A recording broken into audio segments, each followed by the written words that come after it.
Hi guys, I'm Arthur from Bankstick Nation, and thank you for joining us on our next video. What I want to discuss today is the difference between a push feed versus a control feed action. There's always this discussion around the hunting campfire, or when guys have a beer and have a few chats. There's this heated discussion about which one is better, control feed, mostly Winchester or Mauser action, or Sarco / Hour / Remington push feed. So each has its own merits. They both have advantages and disadvantages, and they all have their uses. So I'm going to start off with a push feed. Now this is a Howa 1500 300 Win Mag, and Jonty, I'm just going to release the bolt here and we can just have a quick look. So it's got the standard, as far as push feed is going to go, your standard extractor claw over there, and on push feeds they're normally a bit smaller, they're normally spring loaded, and then you've got your ejector over there, which is normally also spring loaded, so that the cartridge case gets ejected out quite quickly. You'll see here that the bolt face is sunken. The reason they normally do that is to give you a bit more steel around your case head in case something happens, blown prime or anything. So it just adds a bit of extra protection and strength and rigidity around your case head. So how a push feed will work, if I can put it back in the firearm, is safe. It is empty, and I'll just do that. So like I said, 300 Win Mag. I'm not going to be feeding live rounds, so we'll feed an empty case. How a push feed works is as follows, and I'm not going to use live rounds, I'm going to use an empty case. So I put one halfway in, it's an empty case. So what will happen is, as you push the bolt forward, the round is released from the magazine. There's no direct control between the back of the case, your case head, and the actual bolt head. So it just gently, you'll see, there's no control.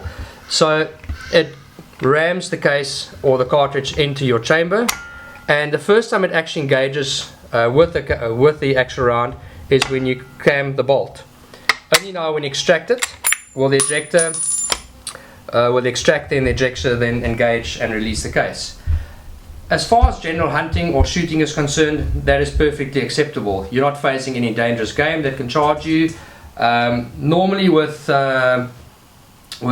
push feed actions, you also have a much faster locking up time. So locking up time is the time frame from pulling the trigger until the striker or your firing pin actually engages the prime and the shot goes off. So with a push feed, you get a very fast lockup time, which is very advantageous for accurate shooting, especially guys doing long range shooting, gong shooting, F-class shooting, or general purpose hunting, where you want a fast response between pulling the trigger and the shot going off. The other advantages of a push feed is normally you have a standard straight round bolt, so it gets very smooth.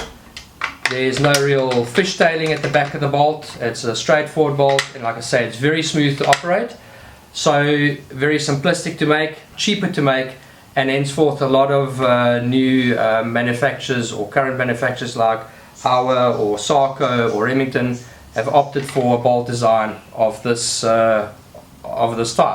Absolutely nothing wrong with it, and in fact, if you've got a good pH as a backup, there's even 375s that are built on push feed actions, and if you have a good pH and your rifle is in good condition and well maintained and cleaned, you can utilize that as well without any issues.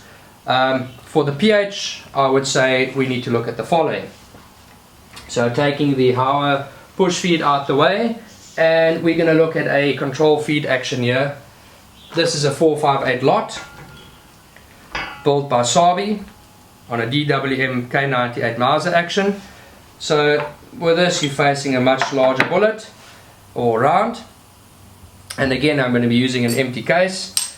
So with a dangerous game rifle, being in the situation that you can be, where things can go wrong very quickly with a charging buffalo or hippo or lion or elephant, you want something which gives you the confidence that should your rifle be in let's call it non-standard position where it normally would be, it could be upside down.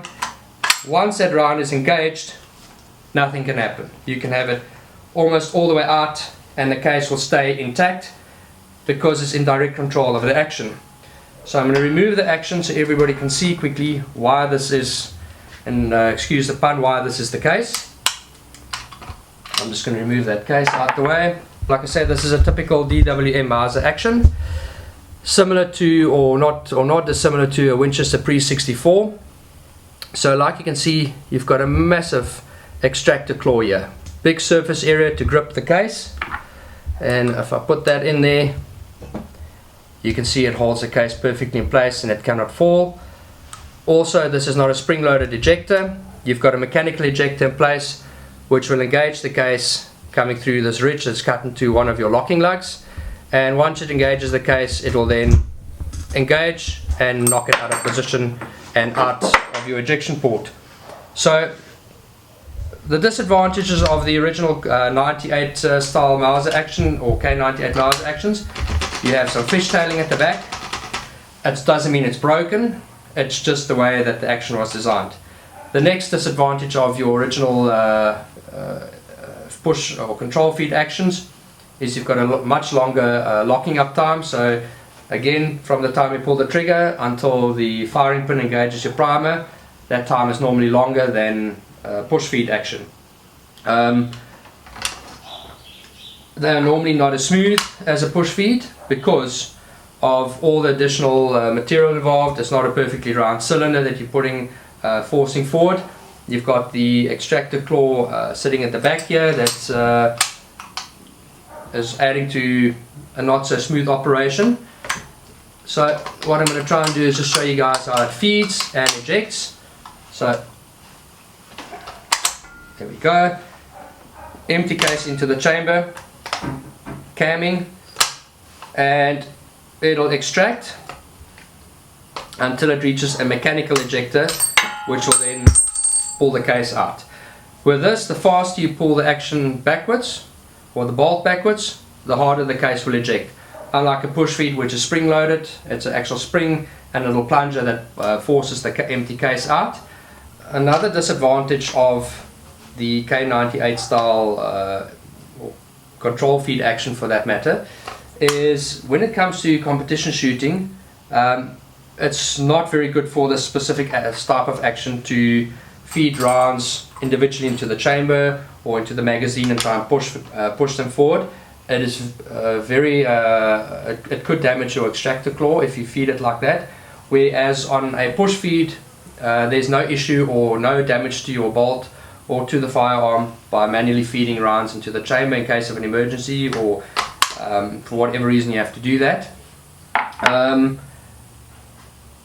Like I say, most of your classical rifles are built on control feed.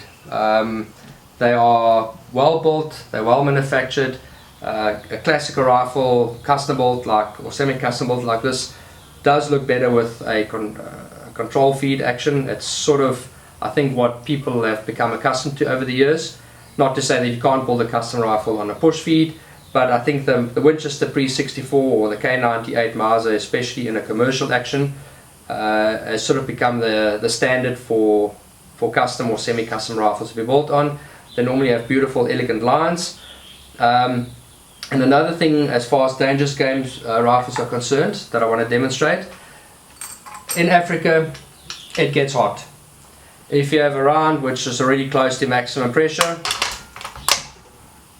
and you fire the shot in the heat where pressures can even rise more if you do your load development, or the ammunition is loaded at sort of standard room temperatures of 20-21 degrees, and all of a sudden you're operating in tropics of 40 degrees, the round can get sticky or there's dust involved, and all of a sudden you're faced with a round that's chambered, that you fire the shot and it's difficult to extract the empty case.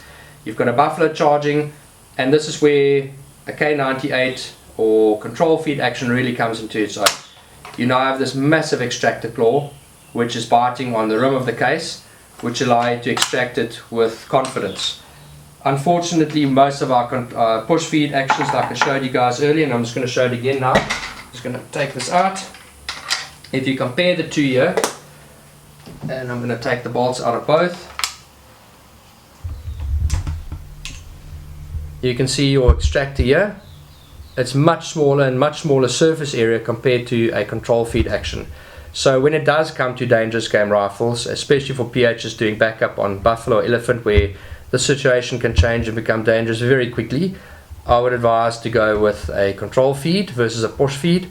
And not necessarily because they're more reliable or anything, it's just because you've got much more mechanical grip on your case, and in case of heat or dust, you do have the added advantage of more surface area to pull out a case that could get stuck and get you out of a sticky situation. So like I said, both have the advantages and disadvantages. As far as the average sport shooter or hunter is concerned, absolutely nothing wrong with a push feed. And if you do have a control feed on your hunting rifle, there's no need to get rid of it to go and buy yourself a push feed. They've served everybody, both types of actions have served everybody well for lots of years.